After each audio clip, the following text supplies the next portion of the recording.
그러면 지금부터 종합토론 세션을 시작하겠습니다. 우선 앞서 두 분 발표 잘 들었습니다. 두 분과 함께 종합토론에는 김영미 한국정책학회장님, 이진수 서울대학교 행정대학원 교수님, 그리고 다카시 마코토 시즈오카현 서울사무소장님께서 참여해 주십니다. 그런데 다카시 마코토 사무소장님께서는 PPT 자료를 준비하셨습니다. 고향 낙서에 대해서 먼저 저희들이 그 내용을 듣고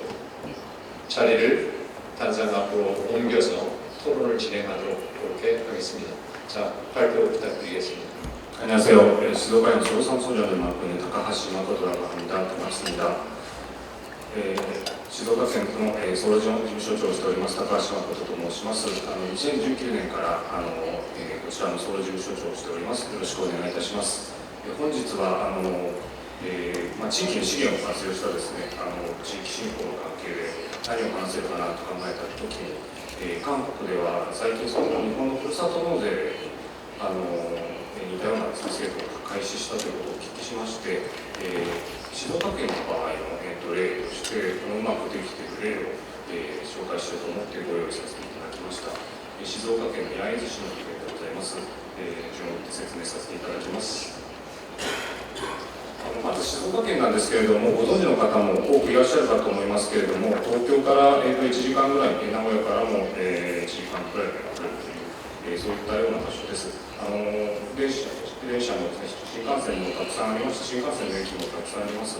で、富士山静岡空港という空港がですねありまして、非常にコンパクトな空港なんですけれども、こちらの方に、冬ダイヤ10月の末からはデイリーということで毎日、飛ぶことになりました。ぜひ皆さんご利用いただければなと思います。東京に、遊びに行くとかですね、仕事で東京から入って静岡から帰るとかですね、そういった利用の仕方もありますので、ぜひお使いいただければなと思います。そんな静岡県ですけれども、2013年に中朝南道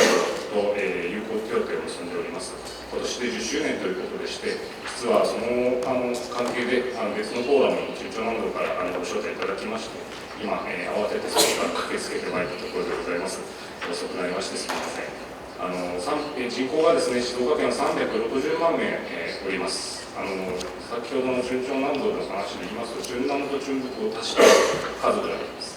で、面積が7777キロ平米ということですね。中朝南北よりでかくて、中朝南道よりちょっと小さいという比較になります。ちょっと日本の方聞いてもあまりわからないかもしれないですけど、そんな規模の、日本でも結構大きめの、自治体になります。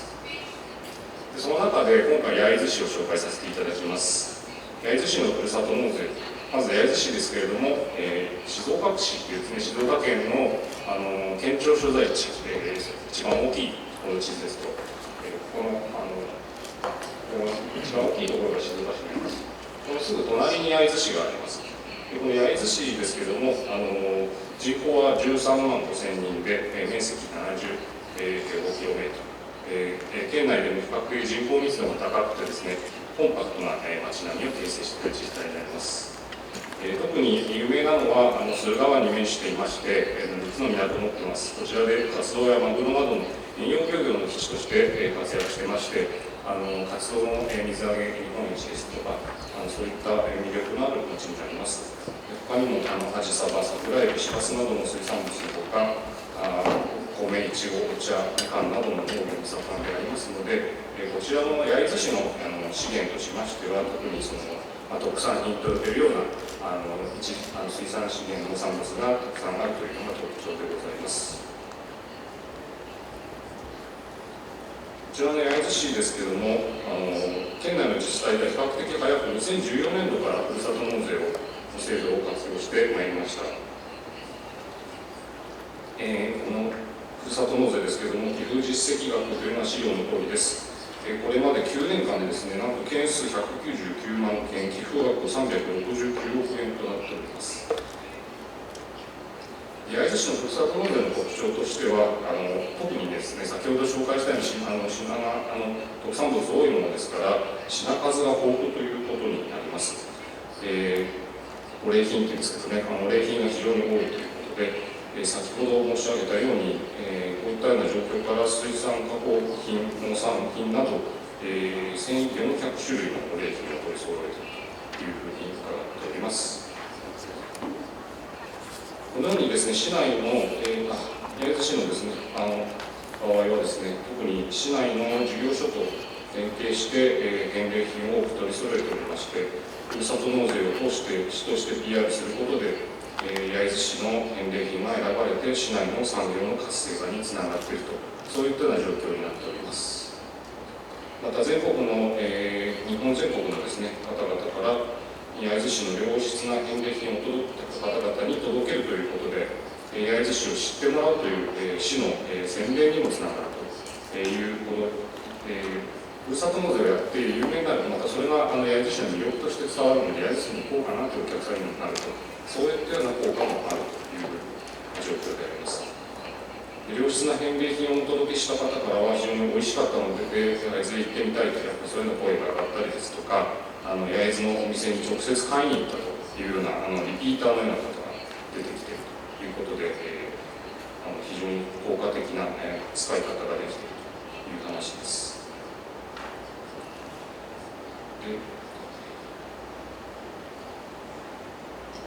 こういったですね、いただいた寄付については、お礼品を調達する経費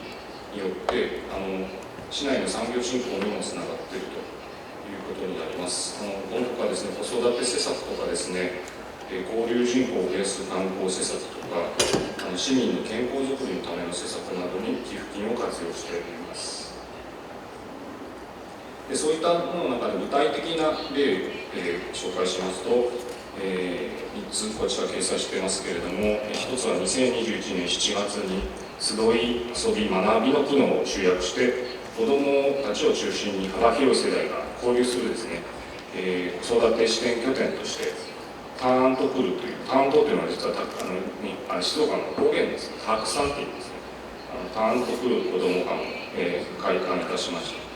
また幼稚園などの子どもたちの遊具は更新し、安心して子どもたちが遊べる環境も整えています。さらに市内の小学校の子どもたちの机やロッカーなどを新調したり、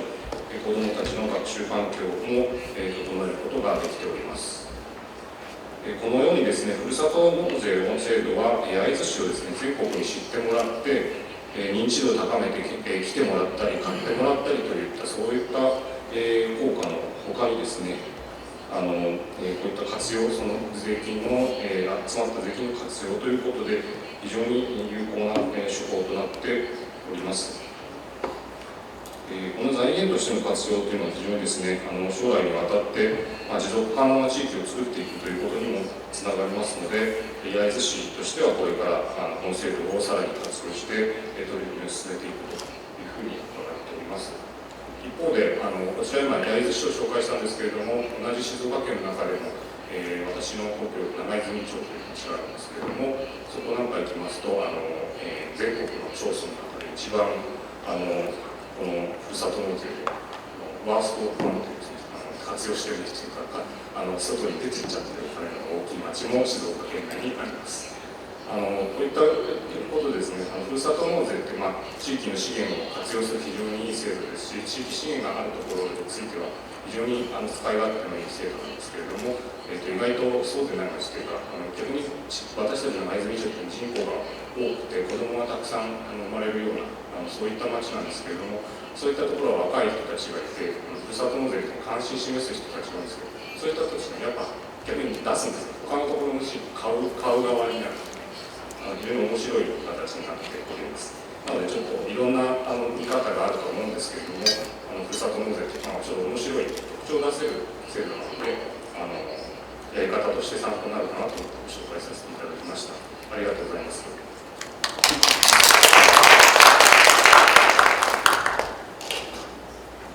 네, 토론에 참여하시는 모든 패널분들께서는 앞에 단상으로 이동해 주시기 바라겠습니다. 앞에서 우선 그 네비시 히로타카 교수님께서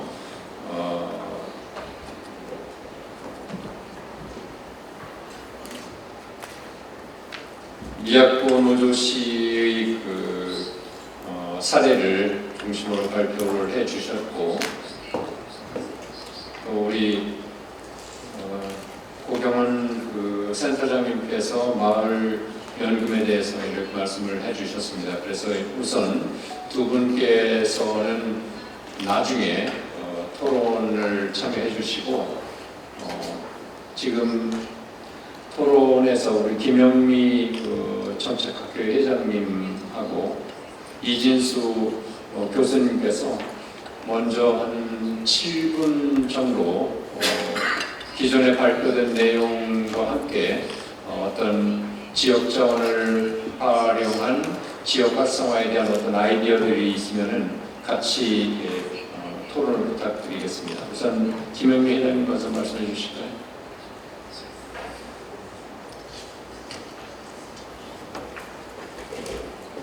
네, 안녕하십니까. 한국정책학회장을 맡고 있는 상명대학교 김영미입니다. 먼저 지방행정연구원이 주관해서 이런 의미 있는 세미나, 특히 지역자원을 활용한 지역 활성화 한일 공동 세미나 개최에 참석을 할 수 있도록 초청을 해주셔서 감사의 말씀을 드립니다.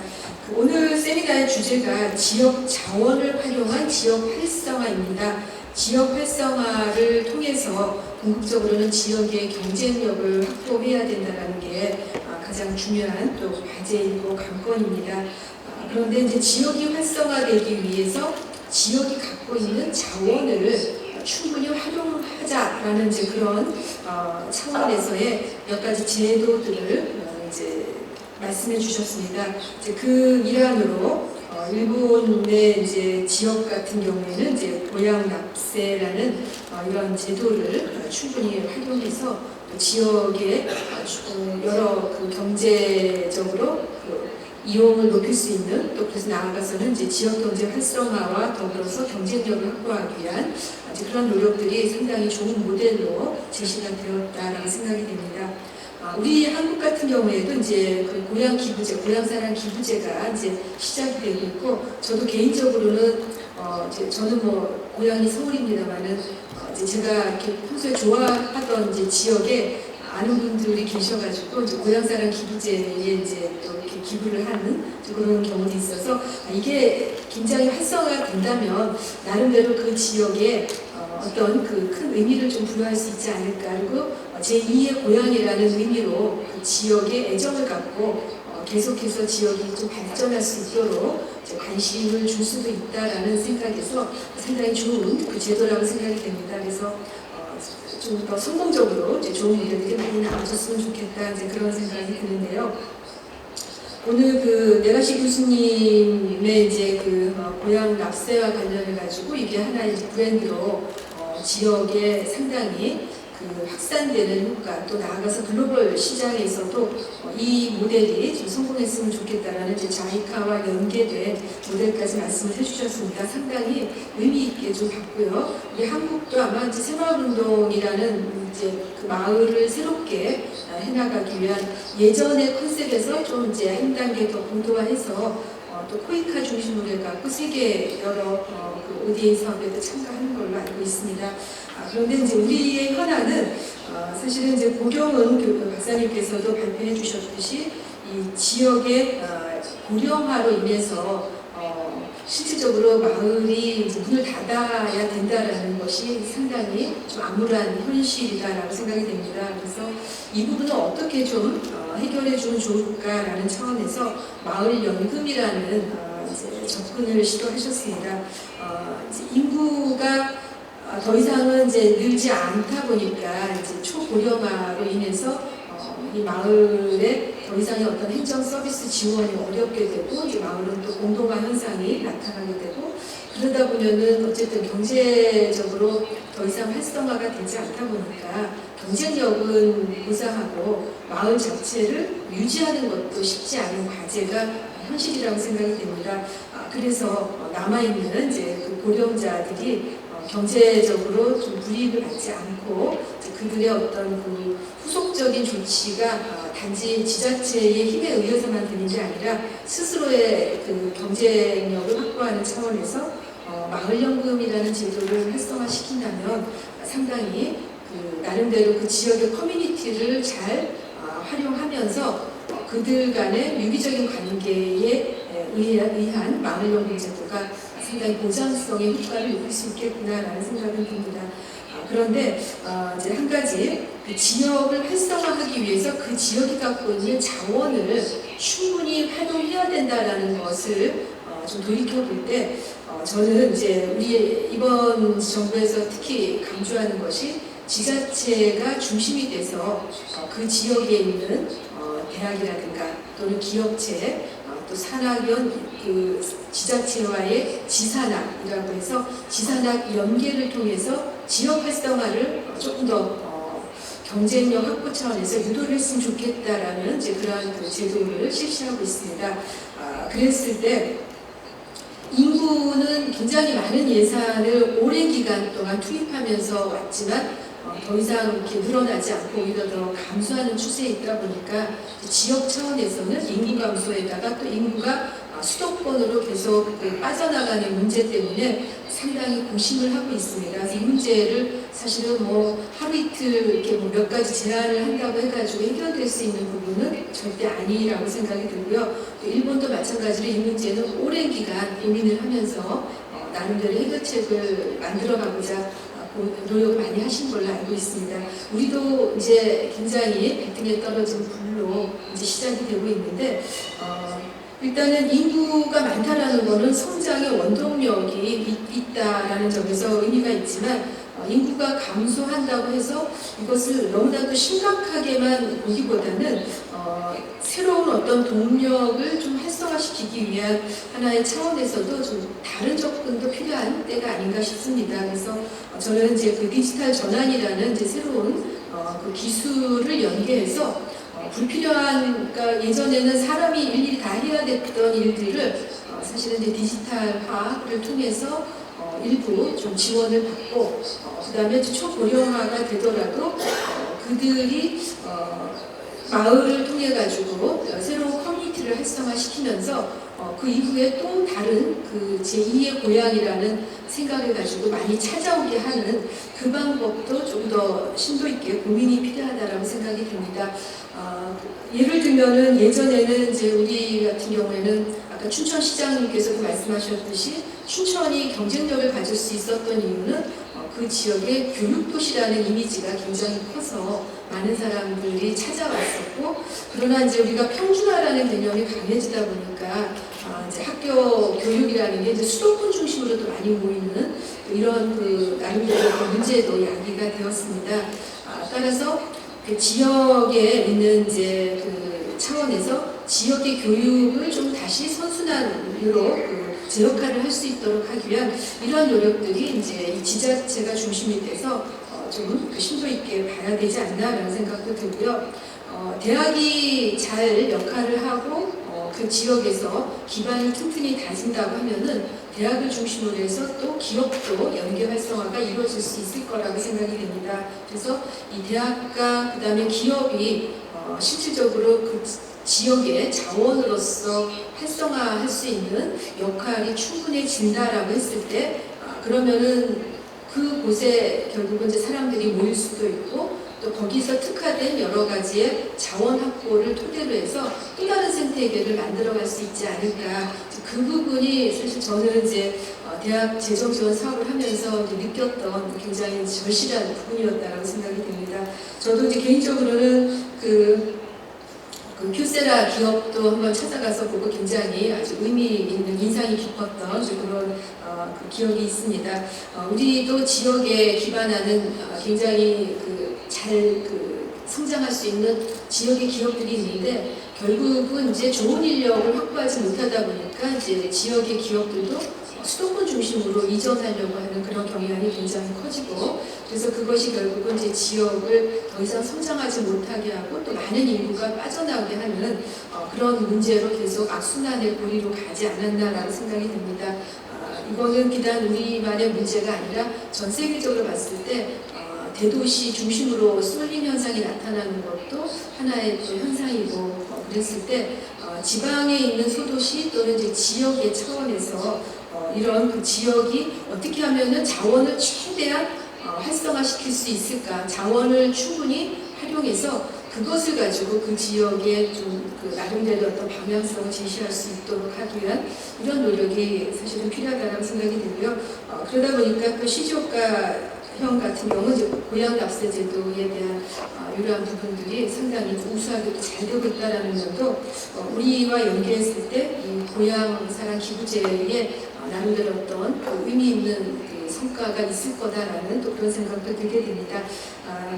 그래서 저는 조금 더 길게 말씀을 드렸습니다만은 이 지역이 갖고 있는 자원, 다시 말하면 대학이라든가 기업이라든가 또 지자체가 함께 연합을 해서 그 지역에 강한 어떤 경쟁력을 가질 수 있는 플랫폼으로서의 역할이 이루어지고 또 그래서 사람들이 많이 이곳에 이주하게 하는 방법이 사실 쉽지가 않습니다. 오히려 한 달 살이도 좋고 열흘 살이도 좋고 6개월 살이도 좋고 그래서 짧게 쇼통으로 거주를 하더라도 그 지역에 많이 오게 해서 그 지역과 연계하고 또 그 지역에 대해서 좋은 이미지를 주면서 돌아가면서도 계속 우리가 지역이라는 끈을 놓지 않게 하는 이런 그 부분도 함께 좀 고민을 해보면 좋지 않을까라는 의견을 드립니다. 이상입니다. 네, 우리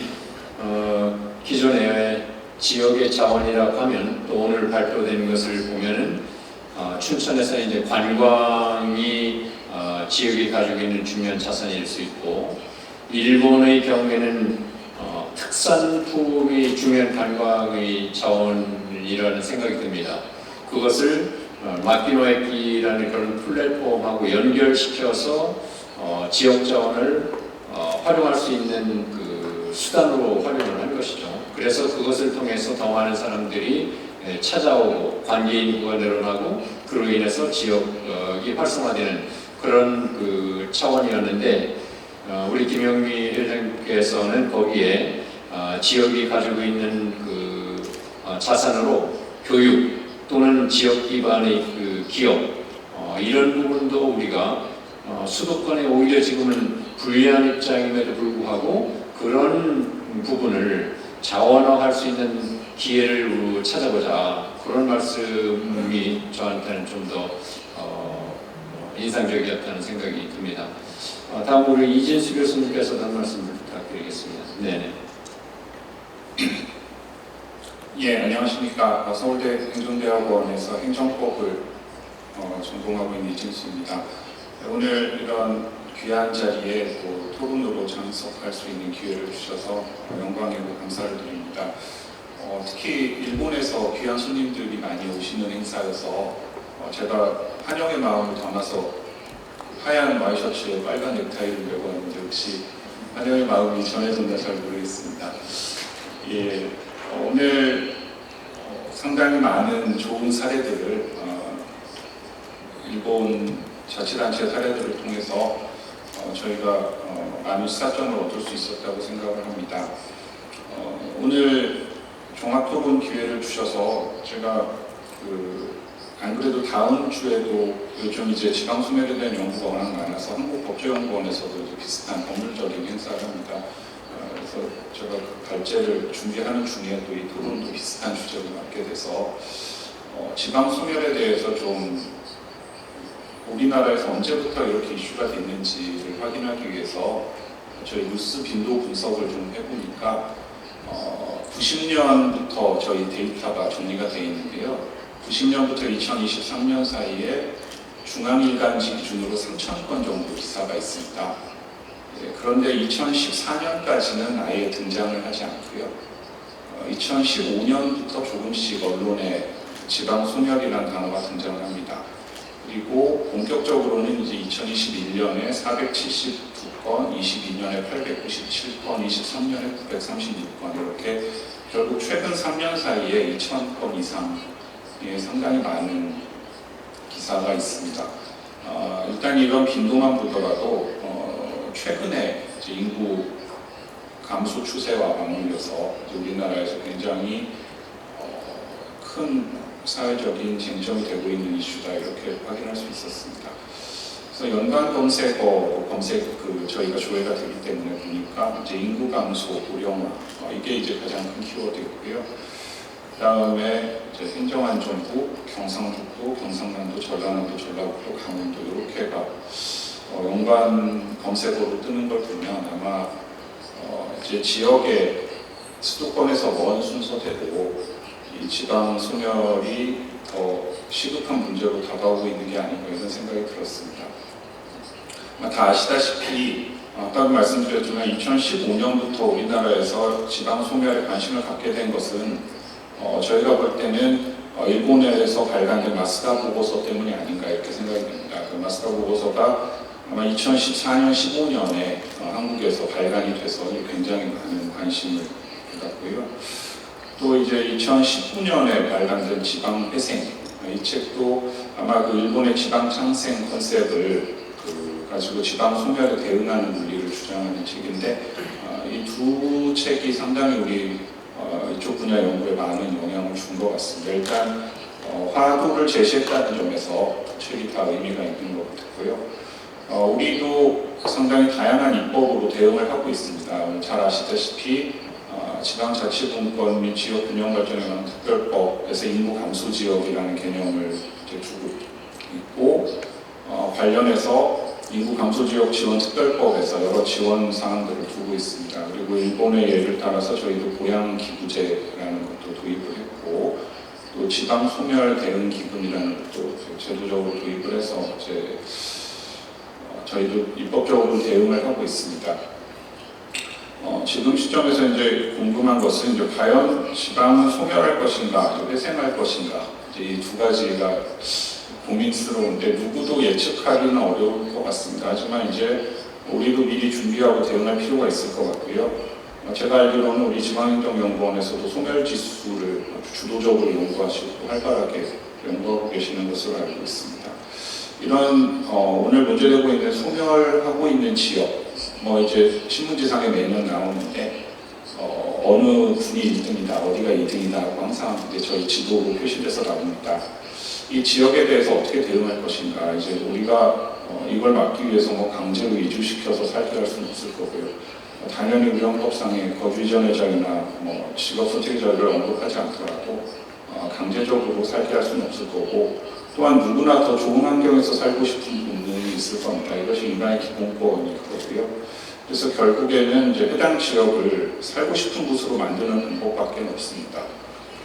자, 그런데 이제 문제는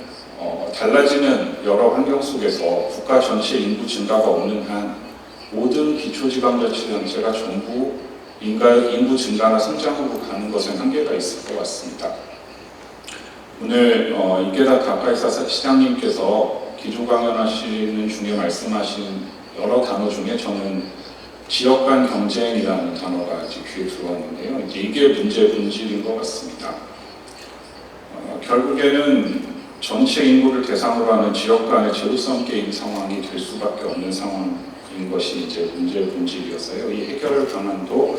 이런 면에서 좀 접근을 해야 될 것 같습니다. 그래서 일단 살기 좋은 곳을 만들어야 되는 건 당연한 얘기고요. 그 다음에 오늘 주제처럼 지역 자원을 활용하는 자치단체의 노력도 중요한데 결국에는 자치단체들 사이의 경쟁적인 노력만으로는 부족하다. 이게 어쩔 수 없이 중앙정부의 큰 역할이 필요하다는 것은 우리 모두가 공감하고 있을 것 같습니다. 여기에 더해서 저는 한 가지 개념의 부분이 필요하다고 보는데요. 지방 소멸이라는 개념과 지방자치단체 소멸 문제는 약간 차원이 다른 것 같습니다. 저희는 항상 자치단체를 기준으로 소멸 위험군이 어딘지 이걸 항상 보고 있는데요. 행정구역이라는 것은 국민의 삶의 필요에 따라서 언제든지 가변적일 수 있을 것 같습니다. 그래서 특히 현재 문제가 되고 있는 것이 분단위 지역인데요. 이게 지방을 살리는 것과 지방자치단체를 유지하기 위해 살리는 것은 약간 구분이 필요하다. 그래서 필요한 경우에는 기초자치단체 수준에서 적극적인 통합 노력도 필요하다 이런 생각이 저는 사실 제도를 연구하기 때문에 많이 듭니다. 사실 이제 저희 한국에는 이제 본적지라는 제도가 있는데 이제 저희 아버지 고향이 경북 군위여서 항상 그 소멸 1, 2위를 다투는 지역입니다. 그래서 저희 어릴 때는 서류에 본적지를 쓰게 돼 있었는데 경북 군위구는 워낙 시골이고 잘 알려져 있지 않다 보니까 저희가 군위라고 하면 항상 사람들이 군위냐 이렇게 묻고 군위는 잘 몰랐습니다. 그런데 얼마 전에 신문을 보니까 굉장히 기쁜 소식이 있었는데 저희 군위가 대구광역시에 편입이 돼서 이제는 어딜 가서 이제 대구 출신이나 이렇게 살짝 말할 수 있는 상황이 되는데요. 물론 이제 저희 지역을 폄하하는 건 아닙니다. 결국에는 이제 군위 지역 혼자서는 지금 더 유지하기가 사실 어려운 상황이에요. 군위 인구가 2만, 3만 정도 유지되고 있는 상황에서 이 기초자치단체를 살릴 것인가, 그 지역을 살릴 것인가 이제 아마 아주 좋은 판단이었다고 생각이 됩니다. 그래서 앞으로 우리가 지방 소멸을 논의할 때 이 기초자치단체인 군의 유지 문제와 이제 지방의 공동체 유지 문제를 약간 다르게 접근해 보면 어떨까 하는 생각이 이제 저는 이 관련 연구를 하면서 들었습니다. 예, 오늘 귀한 자리를 만들어 주신 우리 지방행정연구원께 감사드리고요. 원장님께도 감사드리고 또 이상으로 토론을 마치도록 하겠습니다. 감사합니다. 예, 지방 소멸에 대한 좀 더 폭넓은 관점을 좀 말씀을 해주신 것 같습니다. 제가 궁금한 것을 한번 우리 고경은 센터장님하고 또 네이시 히로타카 선생님께 질문을 드리도록 하겠습니다. 이제 지역이 가지고 있는 자산이 오늘 아주 중요한 부분은 이제 특산품인 것 같습니다.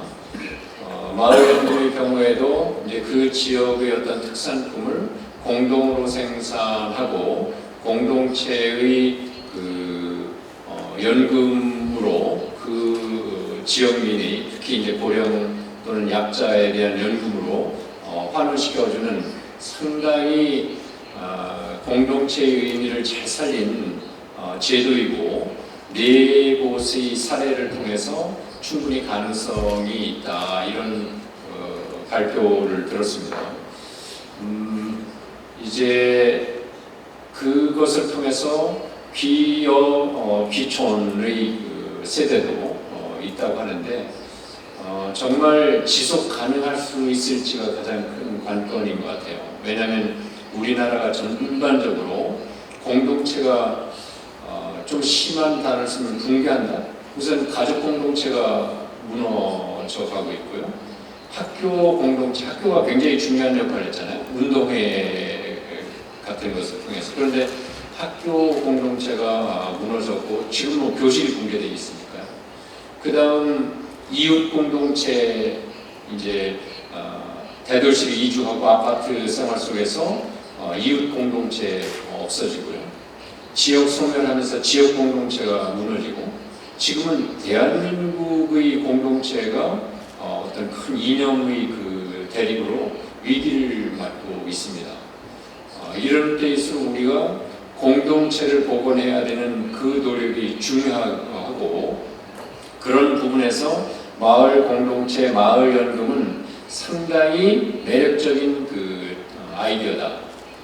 그런데 우리 대한민국의 큰 흐름으로 봐서는 굉장히 지속 가능성을 담보하기가 어려울 수 있겠다. 그래서 우리 고경 그 센터장님께서 이런 사례를 대한민국에서 좀 더 확산시켜가고 지속 가능한 그런 방안이 무엇이 있을 수 있을지에 대한 그 궁금증을 한번 생각해 주시면 좋겠고, 그 다음 네기시 히로타카 교수님께서는 이제 앞서 타카시 마코토 야이즈 시에서는 이제 고향 납세에서 굉장히 다품종으로 접근을 한 것 같아요. 반면에 앞서 미야코노조시는 선택과 집중, 정말 고기와 소주로 이렇게 딱 집중해가지고 성공 전략으로 삼았고 상당히 성공했다는 생각이 듭니다. 그렇다면은 히로타카 교수님께서 이제 학자이시니까 이런 고향 납세와 특산품을 연결시킬 때 이게 다품종 전략하고 소품종 선택과 집중이 어떤 효과를 어떻게 비교하시는지 하나 하고 그 다음은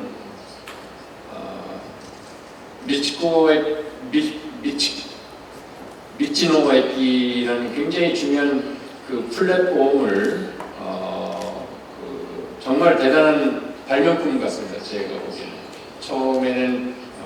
이동객들이 잠시 머무는 편의에서 그 자체가 하나의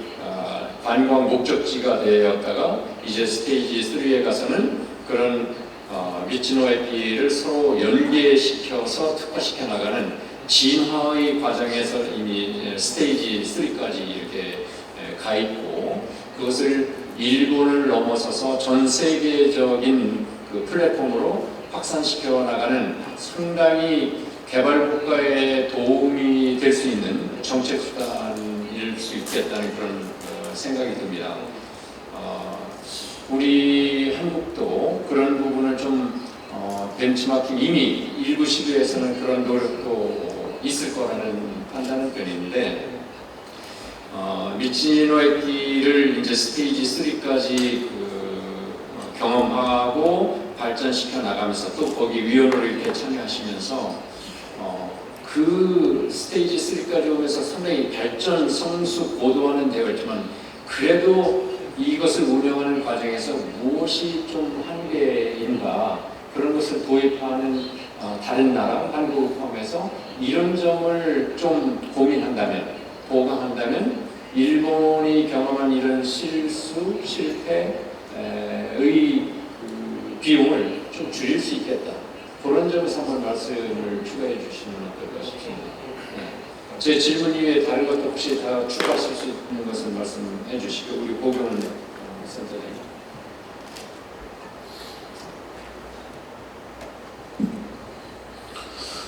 예, 이게 제일 어려운 주제입니다. 마을연금의 지속가능성.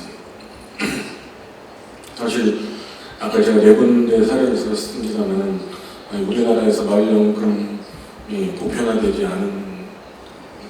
게 현실이고 아까 제가 네 군데 사례 가운데서 송중마을 같은 경우는 제가 제일 어떻게 보면 걱정되는 것 중에 하나가 그것입니다. 왜냐하면 2019년도 얼마 전에 2020년도인가요? 얼마 전에 그 모신입 협동조합을 이끌었던 영농조합을 이끌었던 그 유현필 대표가 돌아가셨다고 들었습니다. 그래서 이분 돌아가시고 나서 송중마을의 의사가 어떻게 됐는지는 제가 그 뒤로는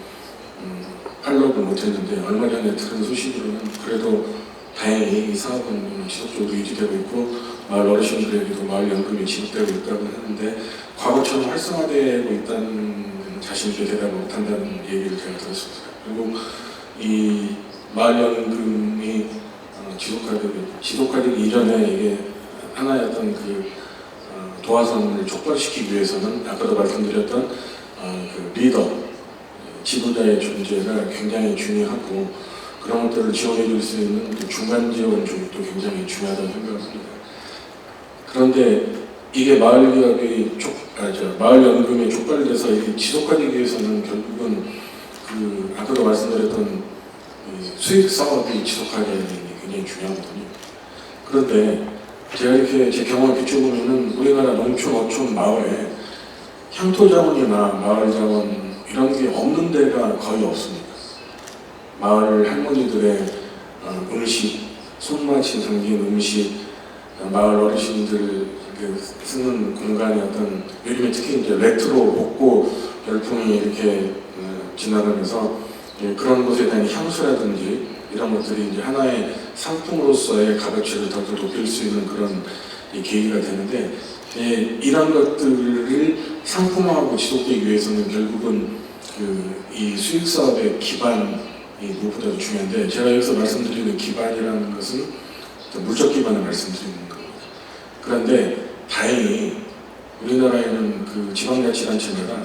공유재산이 놀고 있는 곳이 굉장히 많이 있습니다. 유휴 자산들이 굉장히 많이 있습니다. 아까 이진수 교수님이 고향이 군위군이라고 하셨는데, 제가 지금 군위군 유휴자산 활용화반에 관한 연구를 저희 연구원에서 같이 진행을 하고 있고, 저희 연구진들, 저희 최인수 박사, 정경훈 박사 좀 앞에 다 앉아 계신데 같이 이제 연구를 진행하면서 느낀 게, 그런데 찾아보니까 정말 그 유휴자산들이 굉장히 활용되지 못하고 있는 것들이 굉장히 많이 있습니다. 버려진 학교. 제가 얼마 전에 군위군 갔다 왔는데 거기에 그 대로변에 아주 좋은 건물이 있는데 버려져 있더라고요. 보건소로 쓰이는 건물인데 뼈대도 굉장히 튼튼하고 잘 지어진 2층짜리 건물인데도 불구하고 이게 더 이상 그 보건소가 다른 곳에 새로 건물을 지어서 이주하면서 이곳이 완전히 황폐하게 버려져 있어가지고 정말 아깝다 이런 생각이 들었는데, 이것도 뭔가 좀 개조하면은 하다못해 그 숙박 시설도 얼마든지 활용할 수가 있을 것 같고, 다양한 마을 기업을 위한 공간으로서 사용할 수 있을 것 같은데, 이러한 유휴자산들을 발굴해서 이걸 그 마을연금이나 수익사업의 기반으로 활용한다면은 이 마을연금 사업의 지속 가능성이 높아지지 않을까 이렇게 생각을 합니다. 그렇기 때문에 그런 부분들을 연결해주는 그런 어떤 매개체로서의 지방자치단체 역할이 굉장히 중요할 것 같고, 지방자치단체와 마을 이 연금을 지속하기 위한 그 사업의 어떤 그 리더 역할이 굉장히 중요하고, 결국은 그게 지방자치단체가 지원하되 간섭하지 않는다면은 이 수익사업은 굉장히 지속 가능성이 더 높아지지 않을까 생각합니다.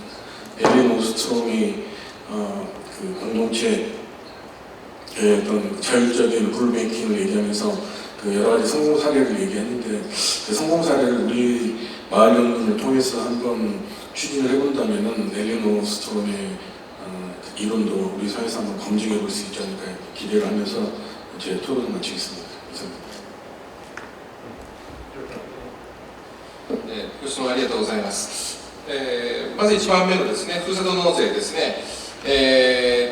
絞っていく、都城市のようにですね、絞っていくか、それともですね、矢口さんのようにですね、広めていく。都城市さんですね、まさに戦略というのは非常にはっきりしているというところがあるんです。実は道の駅じゃなくてふるさと納税ですね、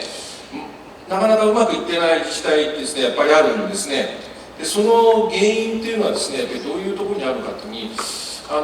見てるとですね、どういうふうにしてそのふるさと納税の制度を活用していこうかっていうのがやっぱりノウハウがないんです。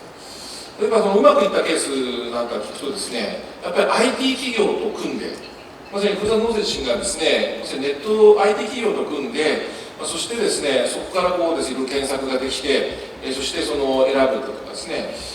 人口が1万人ぐらいになるとですね、自分の町の中のことしかわからないんですよ、行政の職員の皆さん、申し訳ないんですけど、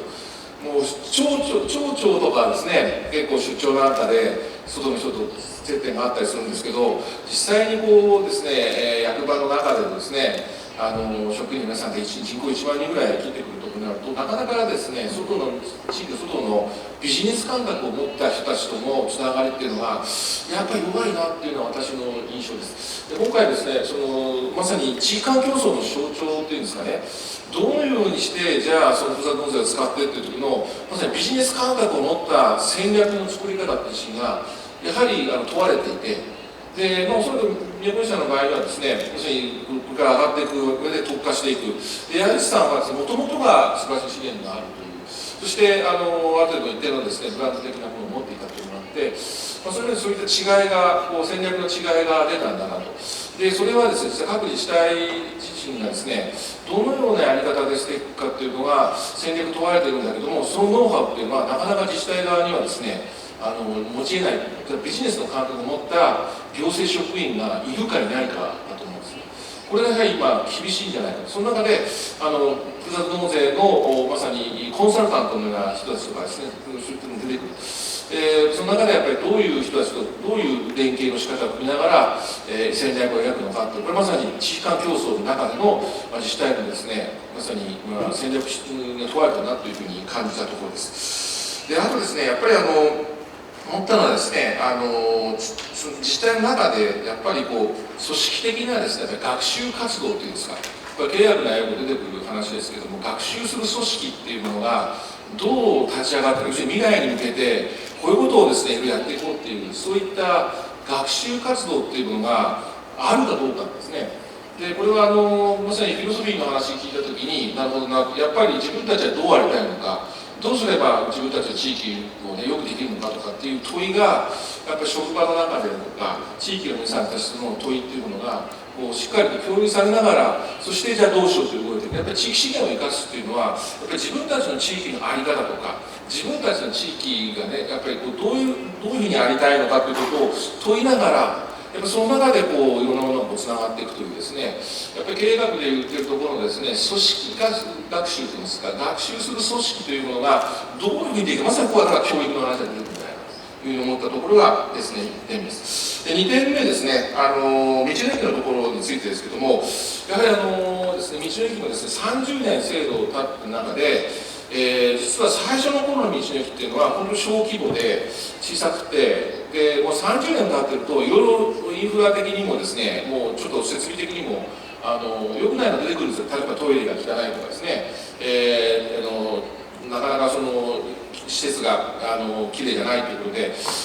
やっぱり道の駅としてふさわしいのかどうかっていうことも問われたりしています。で国の方ではですね、やっぱり道の駅っていうのはしっかりブランド化していくっていうんですか、そのためにはですね、どうしたらいいかっていうのをですね、考えています。で特にこの道の駅というのはですね、基本的にはその市町村のですね、創意工夫というのが非常に重要で、やっぱり道のふるさと納税もそうですけど、地方自治体がどういうふうにしてその生かしていくかっていう、まさに創意工夫というものが生かされた政策であるということですね。で自治体がそのやる気になってここを拠点にするんだ、宮古の場合にはですね、それをですね前面に出してまさにリニューアル、我々から見ても前の時の道の駅がどうかちょっといまいち一つかと思ったのがですね、思い切ってやっぱりリニューアルしてきたと、これもやっぱり自治体のやっぱりそういう選択だと思うんですね。やっぱりその地方自治体のですね、やっぱり工夫というものを引き出すような、まさに国の方でもブランド化の話がでどうするかという中で、例えば評価、利用者の皆さんに評価してもらうっていうのが点数を取ったりして、で自治体の方にいや実はどこどこの道の駅は評価低いですよというのをですね示して、そして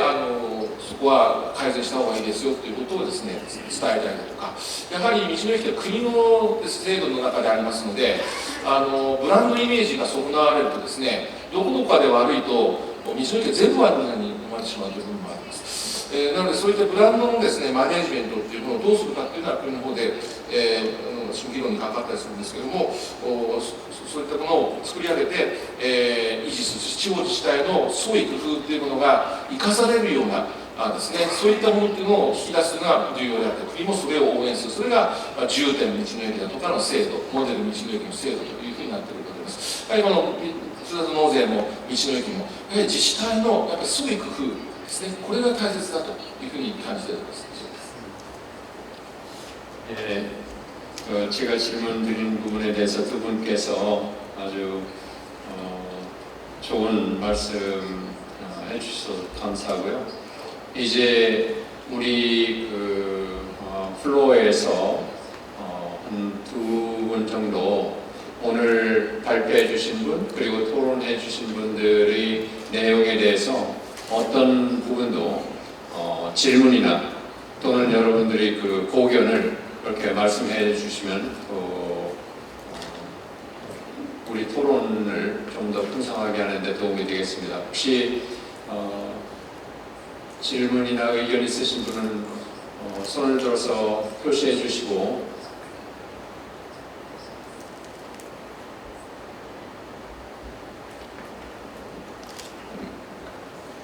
저 사회자를 곤란하게 하지 마시고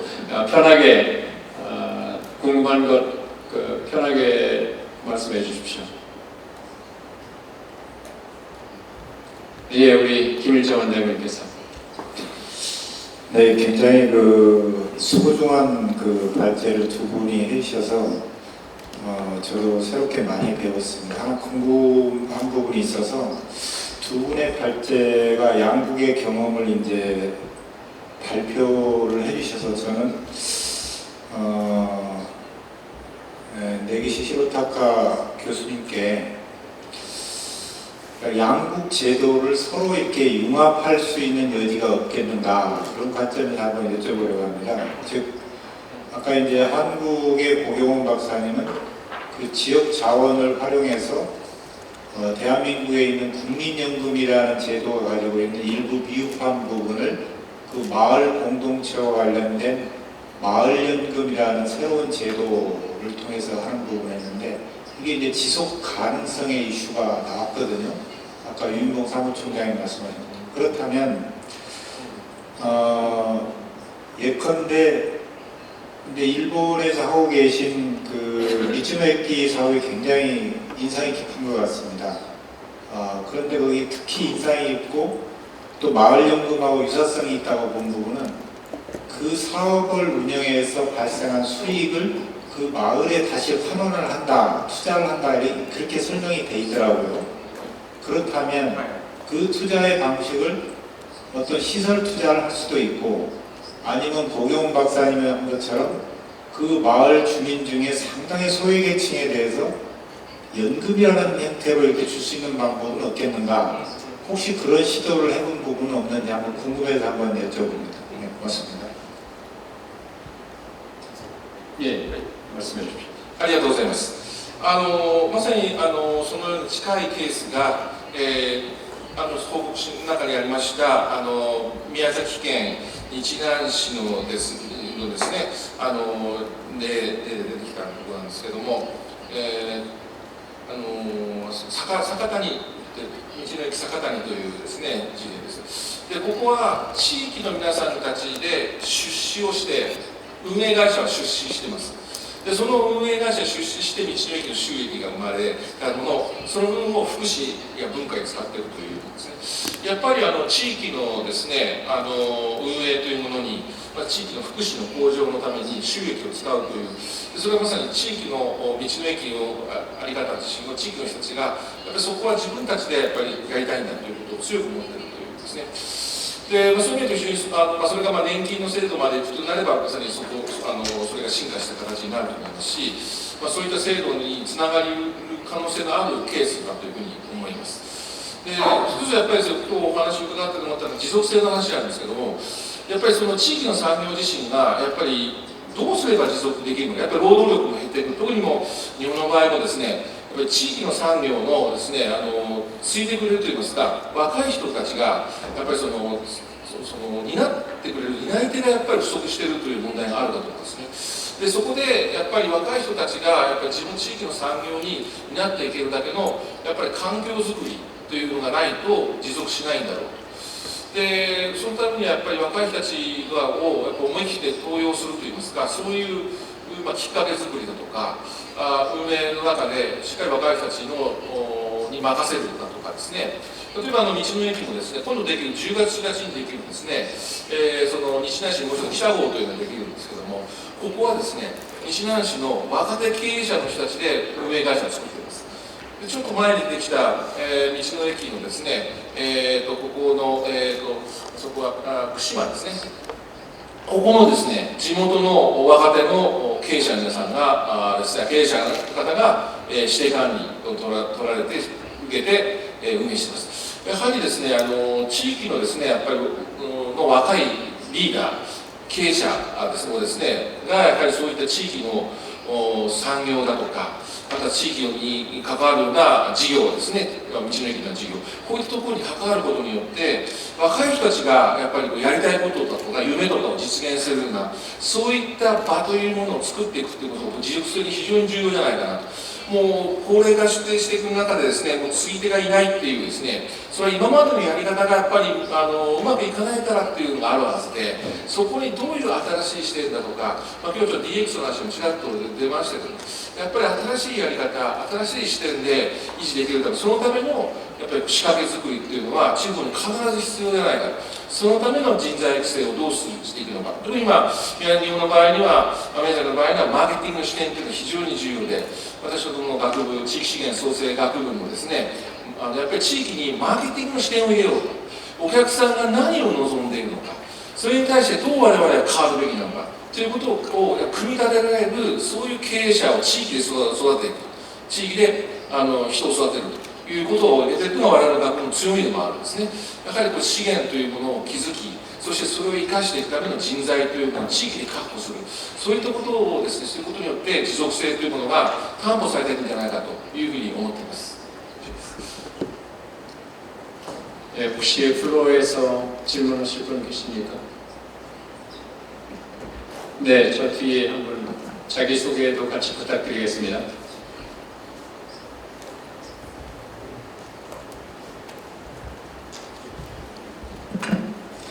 네,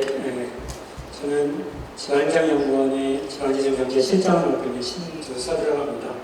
먼저 오늘 일본에서 또 원고를 해주셔서 좋은 발표, 토론을 해주신 부분을 감사드리고요.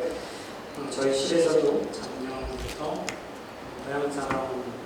기부금과 관련된 지원단을 만들어서 현황 정책을 지원하고 있고요. 관련된 연구도 진행하고 있습니다. 아까 이야기는 시장님과 개인적으로 점심을 먹으면서도 이야기했습니다만 우리나라에서 지금 일본에서 먼저 시작한 제도를 도입해서 이제 막 시작했습니다만 어려워하는 부분이 반예품을 발굴하는 거예요. 그 다음에 기금이 들어왔을 때 이것을 기금 사업으로 활용해서 지역 활성화 쪽으로 이어지게 하는 거예요. 이게 어떻게 보면 중간중간에 말씀하셨던 선순환 부분인데요. 아까 시장님께서도 포인트는 지속 가능성, 그 다음에 한 번 기부를 끝나는 것이 아니라 2차, 3차 지속적으로 기부를 할 수 있게끔 유도하는 것. 이분들이 거리적으로는 멀리 떨어져서 기부를 하게 되지만 실질적으로 이 지역을 방문하는 게 중요하기 때문에 결국 일본에서 적극적으로 추구하는 관계를 형성하는 과정인데요. 그래서 우리나라 같은 경우에도 가능한 한 지금 미야코노주시 같은 경우도 기존에 있던 자원을 특히 이제 고기량 수리라는 기존에 있는 자원을 활용해서 지금 일본에서 가장 많은 기부가 얻기까지 되는데 우리나라에서도 당일품 발굴할 때 너무 새로운 걸 자꾸 발굴하려고 합니다. 그보다 기존의 지역마다 특산품들이 있는데 이것을 당일품을 어떻게 활용하고 이게 지역적인 활성화적으로 지역 업체들이 이제 생산해내는 물건이기 때문에 지역에서 생산해서 타 지역을 판매하는 이런 과정들 속에서 지역적인 활성화되고 기부를 모았을 때 이 기부 사업을 해야 되는데 이것들이 결국은 외지 사람들이 지역에 들어와서 차분해서 살 수 있는 환경을 만들어주고 외지 사람뿐만 아니라 지역 사람들이 외국으로 빠져나가지 않게끔 지역 단위에서 정주하고 살 수 있는 환경을 만들어주고 이런 것들이 어떻게 보면 전체적으로 아까도 말씀드렸던 선순환 과정을 만들어가는 과정에서 상당히 중요할 거라고 생각을 합니다. 그래서 그런 측면에서 우리 내리시 교수님께 커뮤니티를 한 가지 정도 부탁을 드린다면 이렇게 선순환 과정 속에서 일본도 분명히 좀 걸림돌이 있었을 거라고 생각을 합니다. 그래서 어떻게 극복을 하셨는지 이 부분에서 한번 좀 질문을 드리고 싶습니다. 이상입니다. はい、ありがとうございます。ふるさと納税自身ですね、やっぱり最初、どうしたらいいか、制度としてはスタートしたんですけども、やっぱり宮崎県内見てるとですね、単にこう、なんていうんですか、返礼品目当ての、なんていうんですか、そういう寄付ではなく、やっぱり地域づくりにつなげたいっていう声はですね、やっぱ出ていました。でそれは実は宮崎県内に綾町というところがありまして、これは照葉樹林のですね、再生ということで、非常に有名な地域づくり有名な町だったんですけども、非常に注目、ふるさと納税でですね、ある程度実績を上げていたんですが、やっぱり来てほしいっていうのが必要だと、やっぱり地域を応援するっていうですね、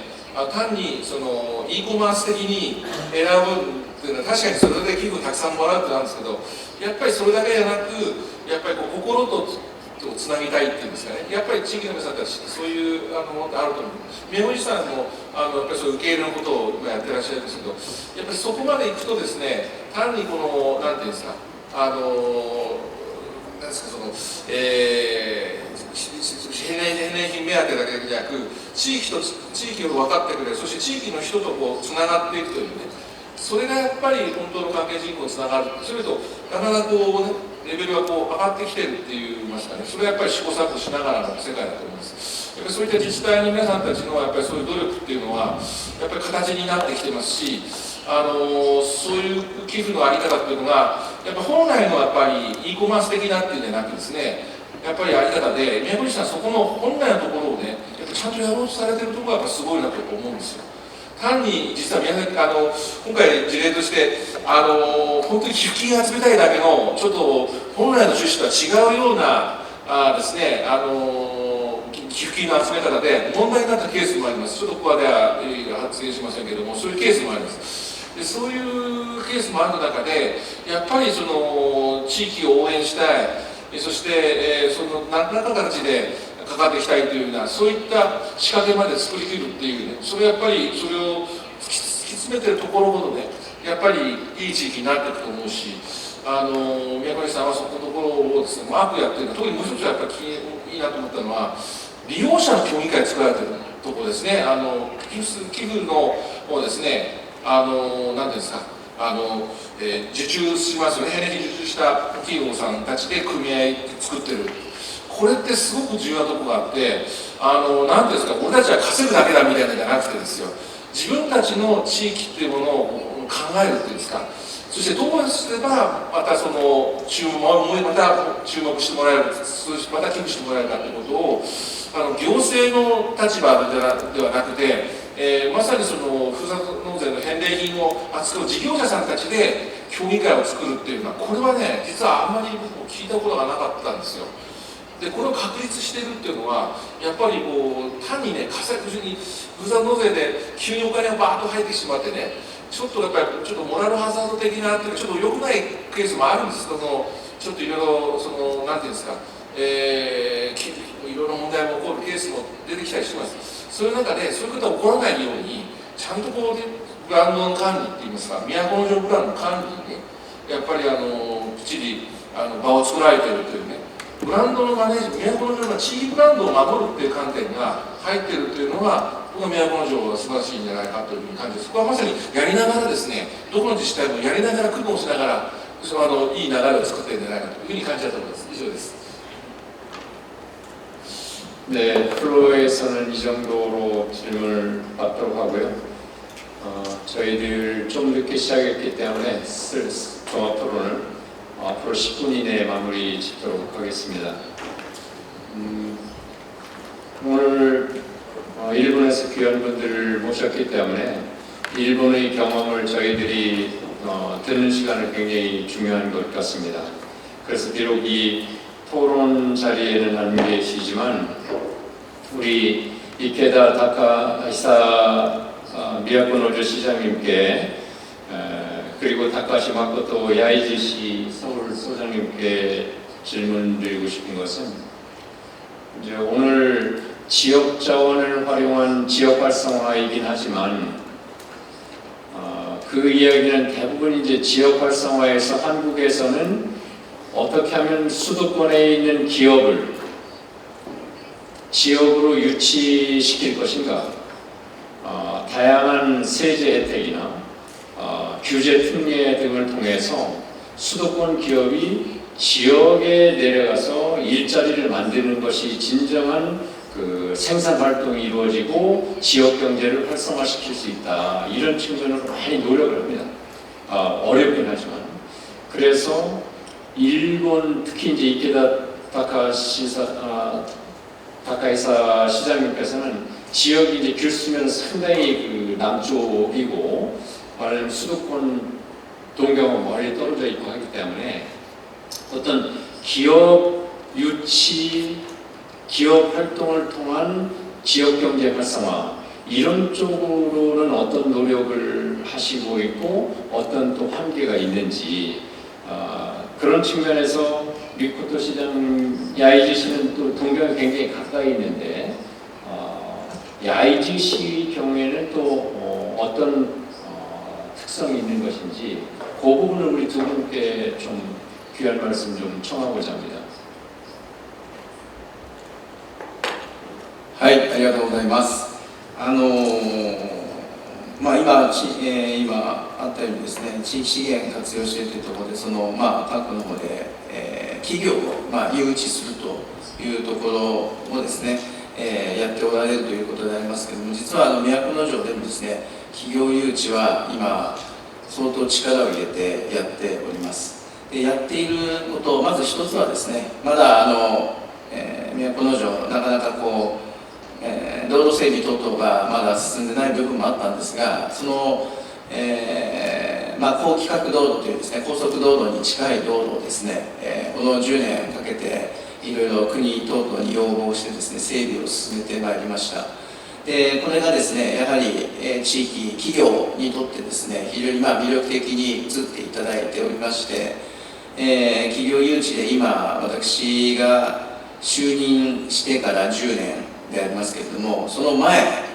と比べてですね、約5倍のですね、スピードで企業誘致が進んでいます。でそのインフラの整備とともにですね、私がやっているのはやはり企業誘致、先ほどあったようにその首都圏から、都城にということであると、我々の競争相手は、首都圏というか、例えば東京から企業を呼ぶという場合は、東京以外の全ての自治体が、ある意味競争相手になるわけですね。その中で選んでいただけなければならないので、そういう意味ではやはり企業に魅力的な、優遇制度であるとか、そういったものをですね、やはり他の自治体よりも、ある意味、より有利な、企業誘致の優遇制度をですね、創設したりもしています。先ほど地域間競争という話をしましたけれども、やはりそこもですね、ある意味私はやはり、都城市長という意味からするとですね、都城市をですね、より良い町にしていくということからすると、やはりですね、他の自治体よりもそういった意味で優れた優遇制度を持つことによって、企業に少しでも都城に関心を持っていただくという努力を続けるということをですね、今ずっとやってきております。そういったことをしながらですね、今企業誘致は、本市でもですね、進んでおりますが、そのやはり財源として当然活用させていただいているのはですね、ふるさと納税というところはですね、やはりこういったところにも大きく財源として生かされているというふうに思っております。あと、先ほどちょっとふるさと納税の話ありましたけれども、私当初肉と焼酎でですね、特化してずっとやってきたんですが、これ2年間特化してやりまして、その後はですね、もういろいろな実は品目がありまして、今はですね、それこそ焼津市さんと同じぐらいか、それぐらいの今品目があります。すなわち特化をしたのは2年間で、これは都城が肉と焼酎の町だということを、要はまさに印象づけるための、一つの戦略でやっておりますけれども、今はですね、肉と焼酎が言っても半分ぐらいは品目なんですが、今は多くのですね、品目があるというふうに、ご理解いただければというふうに思っております。私は以上でございます。우리 마코토 소장님 혹시焼津市の私ですね、焼津市の所長であった静岡県焼津市の所属している県広域自治体の所長でして、今所長おっしゃった首都圏から近いという意味での企業誘致や人との近さという意味で言いますと、ちょっと静岡県という観点でお話しさせていただきたいなと思います。企業誘致に関しては、実はかなり以前静岡県企業誘致に力を入れてきまして、その成果でだいぶかなりの企業が誘致することができたんですけれども、実は静岡県の特徴、良いところとして、首都圏から近いというところのため、そういった土地があんまりなくなってきたんですよ、実は。誘致をして、企業を誘致したい土地があんまりなくなってきて、私もなんか誘致に関わりたいなと思っていろいろ聞くとあんまり、実はないんだよねって話になるんですよ。なのでちょっと最近は企業誘致に関してはなんか他と比べて非常に熱心に取り組んでるかというと静岡県はちょっとそこまでではないかもしれないです。でただ静岡県の特徴として非常に面白いのはやっぱり東京首都圏と近いので人が来るんですね。だから先ほどから出てたその若い人をどのように活用するか、若い人がどのようについて若い人たちが考えるそういうようなことを考えたときに、東京や首都圏からの人たちが移住してきて、住むとか仕事を持つとかで例えば東京だと、通えるんですね。東京に通えるですね、新幹線もあります。面白い人はなんかある大企業の方で新幹線じゃなくて非常にゆっくり走る鈍行って東海道線という電車があるんですけどもそれでゆっくり電車で通うんですって東京まで。それでその間ずっと余裕のある時間があるからそれをクリエイティブないろいろ考える時間に当ててそれで出勤する出勤時間がこのフレックスで何時に出勤してもいいというような書きなんですけどそういう人もいるんだろうと私は非常にびっくりしたんですけれどもいくら東海道線って遅い時間がかかるって言っても、静岡ぐらいだから多分できるんですよね。静岡市って言ってちょっとだいぶ遠いことなんですけどそれでもそこからそうやってゆっくり帰る。でも新幹線だったら1時間で帰れるわけですよ。そういうような場所なので結構若い人で東京方面から来るそういう人たちがどうやって活躍できるかっていうところなんですけれどもそこの利点では先ほど井先生がおっしゃってたその地元の地方の方々がその考える新しい昔からいる人たちがその若い人たちが来た時に応援して一緒になって考えるとかそういうことを創意工夫のところを町の方々が常に考えられる続けられる地域がまた移住の人気がある地域になってきます。そこで同じ内でもよく住む地域が出たりまたそこから今度他の有利なところに移ったりとかするそういうこともあるのでそういったことを地元がやっぱ考えるってことが非常に大事。地元地方自治体だけじゃなくて地方に住んでる本当にいろんなコミュニティの方々そういう人たちとつながるっていうのが非常に大事なのかなと思ってます。で私のもう一つ言いますと私のやってた仕事ですとユネスコ世界10カ国っていうのに半島認定するということを以前やってまして2018年に認定されたんですけれども16カ国地質環境の世界地質公園と言いますけど考え方も非常に面白くてユネスコの考えってそのなんか人が話を伝えたり考えたりしないと大切なものが忘れられちゃうって考えなんですよね。なので遺産とかそういったものがあってで保護するそういうものを保護するためには知らなきゃならないから勉強する。で勉強するとそれを伝えたいし伝えなきゃいけない。で伝えるとまたそれを知ってまたそれを活用する人が出る。そうやってサイクルでそこが持続可能のところにつながってくるんですけどもそういう考え方をするのが世界地質公園の考え方になります。そういうことも地域の資源を見つめ直して地元の自然や文化、食べ物とかも、それを活用してどういった例えばアクティビティができるかとかそういうことを考えるということもできるのでそういったプログラムや何かそういったものを使いながらやっぱり考えるんですね。考えることが非常に大事なのかなと思っています。 네, 두 분 말씀 감사합니다. 혹시 김영미 회장님, 이진수 교수님, 고경 센터장님 혹시 추가하실 말씀 있으시면 다른 말보다도 한 가지 좀 질문을 좀 드리고 싶은데요. 네기시 토타카 교수님 이제 발표해 주셨던 내용들 굉장히 의미 있게 들었습니다. 그런데 우리 같은 경우는 사실 이제 그 광역 그 자치단체가 있어서 광역 중심으로 이제 좀 바꿔보면 어떨까라는 이제 그런 말씀들을 많이 하는데 일본 같은 경우는 이제 거점 도시가 있지 않습니까? 규슈하고 그다음에 오사카하고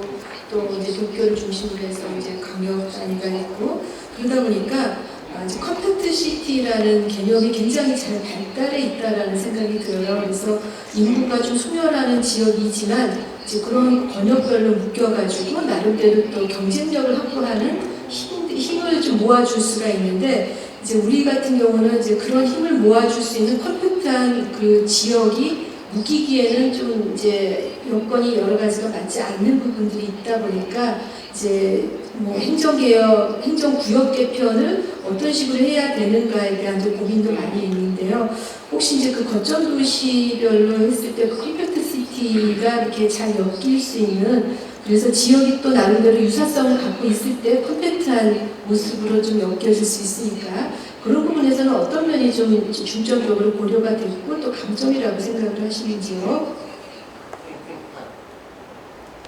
ありがとうございます。ですね、今後先ほどのお話の中でですよ、その軍とコミュニティの話ですね、軍という自治体の領域とコミュニティの話も伺ってですね、これ非常にやっぱりコンパクトシティとの絡みでも非常に重要かなと思っています。でですね、国がですね、小さな拠点というものを打ち出してきたその背景の中にですね、日本ではですね、平成の大合併というですね、大きな合併をしてですね、でその合併して役場の中心が後ろに衰退してしまうとかですね、そういうところがやっぱ出ているわけですね。で小さな拠点とかで出てくる、話しましたけども、コンパクトにその集落を束ねていくという小さな拠点の考え方っていうのは、まさにその亡くなってしまった役場の庁舎だとか、役場の庁舎をですね、跡地を活用して道の駅作る。実は今度10月1日に道の駅北号というのが西成市にできる、ちょっとご紹介しましたけど、そこはですね、役場がなくなった、役場の庁舎の跡地です。で道の駅串間もですね、やはり人口が減少していく中で、町の中心が寂れていく中で、その道の駅を作り、そこにコミュニティバスを入れていくという形で、町中の機能を高めるということをしています。やはりですね、どうしても人口が減少していくと、集落だとか、あと公共施設の維持っていうのが難しくなっていく中で、当然公共施設の再配置問題というのはすごく重要になっています。今行財政池田市が一番おかしいと思うんですけども、やっぱりですね、自治体の公共施設の管理ですね、維持管理というのが非常に難しくなってきてて、で人口が減少しているんだったら、それを集約していくという話がどうしても出てくるんです。でそこでまた公共交通のネットワークもちゃんと維持しておかないとですね、当然住民の利便性が落ちてきますので、集約するんであればそこに行けるだけのアクセスを確保する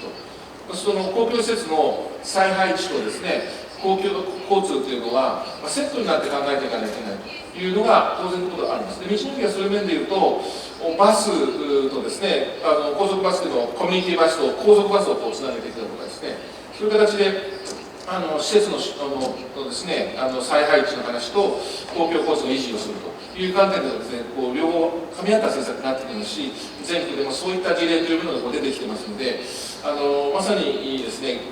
人口減少していく、合併していくという中でのですね、公共施設の維持、地域公共交通の維持という観点でも重要な施策ではないかというふうに感じているところです。私から以上です。 네, 오늘 아주 유익한 토론 시간이었습니다. 우리 한국은 일본이 중요한 사회적 실험을 늘 먼저 하고 있는, 어떻게 보면 행운을 가지고 있다고 생각합니다. 우리가 겪고 있는 문제는 사실 일본이 보통 10년, 20년 전에 겪었고 거기에 대한 대응을 먼저 해왔습니다. 고향학세 제도는 한국보다 15년 전에 도입을 했습니다. 지방자치 자율권은 도덕부연의 부수를 다 규정하고 있었는데 20년 전에 풀었습니다. 한국보다. 한국은 아직 안 풀고 있습니다. 정원 11년 전인가 풀어줬습니다. 아직 한국 풀지 않고 있습니다. 이런 정도로 일본이 지금 가고 있는 길이 한국에는 상당히 중요한 교훈을 줄 수 있는 길들입니다. 어떤 길은 따라가야 되고 어떤 길은 우리가 방향을 틀어서 각도를 살짝 틀어서 간다면 우리 한국은 사회적 비용을 줄이면서 우리 한국이 직면하고 있는 문제들을 지혜롭게 풀어나갈 수 있다고 생각합니다. 오늘 일본에서 이렇게 시장님과 교수님, 전문가들을 모시고 이런 자리를 마련했다는 것은 저희들에게 굉장히 소중한 시간이고 소중한 간접 경험이 되리라고 굳게 믿습니다. 오늘 한국 측 토론자 발표자분께도 감사드리고 저자로서 일본에서 오신 분들 한국에서 좋은 시간 보내시고 안전한 귀국길 맞이하시기 바랍니다. 감사합니다. 네, 한국지방협력연구원과 일본자치체 국제화협회가 공동으로 주최한 제14회 한일 공동 세미나에 참석해 주신 모든 분들께 감사 말씀을 드리며 이것으로 제14회 한일 공동 세미나를 모두 마치겠습니다. 감사합니다.